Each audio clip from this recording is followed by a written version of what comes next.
এবার ইসরায়েলকে উচিত শিক্ষা দিল মধ্যপ্রাচ্যের সিংহখ্যাত দেশ ইরান। ইসরায়েলের রাজধানী তেল আবিব সহ দেশটির বিভিন্ন গুরুত্বপূর্ণ শহরে সারারাত মিসাইল হামলা চালিয়েছে ইরানের সেনারা। এই মিসাইলগুলোর মধ্যে ছিল হাইপারসনিক মিসাইলও, যার আঘাত প্রায় অপ্রতিরোধ্য।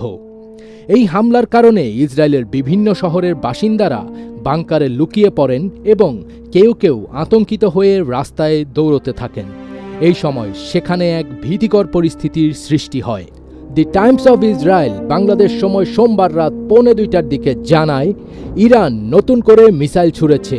এতে করে দক্ষিণাঞ্চলে সাইরেন বাজছে, জনগণ আতঙ্কিত হয়ে বাংকারে লুকাচ্ছেন।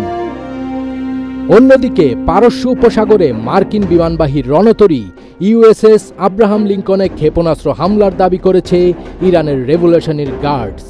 তবে একজন মার্কিন কর্মকর্তা আল জাজিরাকে জানিয়েছেন, ইরানের ক্ষেপণাস্ত্র হামলা আব্রাহাম লিঙ্কনকে আঘাত করেনি এবং রণতরীটি স্বাভাবিক কার্যক্রম চালিয়ে যাচ্ছে।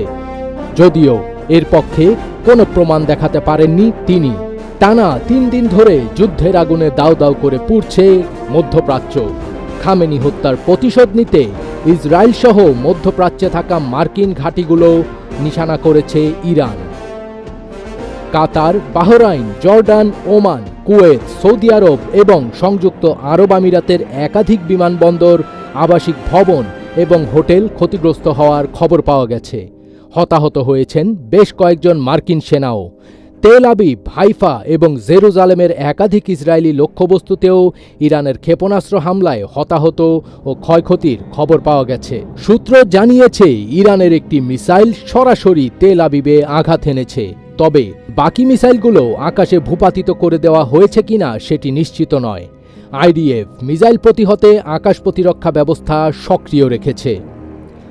এদিকে ইরানের নতুন করে ভয়াবহ হামলা হয়েছে। সীমান্তবর্তী একটি রেজিমেন্টের সদর দপ্তরে এই হামলা চালায় ইসরায়েল।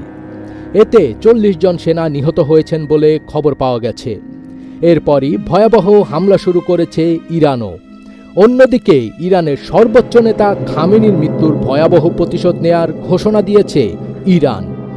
এরই মধ্যে মসজিদে জামকারানে লাল পতাকা উত্তোলন করা হয়েছে। এর অর্থ হল ইরান প্রতিশোধ নেবে, নেতা হত্যার রক্তের বদলা চান ইরানের জনতা।